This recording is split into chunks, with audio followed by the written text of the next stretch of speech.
मी blog बनवत असताना माझी बहीण कशी बोलते बघा। हाय गाइस, क्या सूर्यफूल है, एक फूकने का है, एक भी फूकने का है।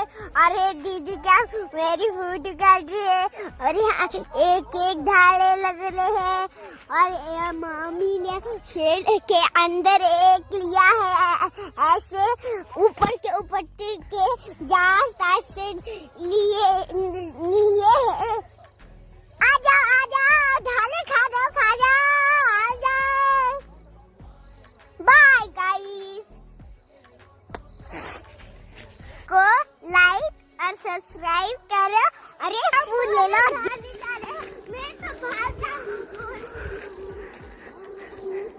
ती नेहमी म्हणते मला ब्लॉग मध्ये घे। आज मी फायनली तिला ब्लॉग मध्ये घेतलेलं आहे। जर तुम्हाला तिची मस्ती आवडली असेल तर लाईक करायला विसरू नका। चलो बाय बाय।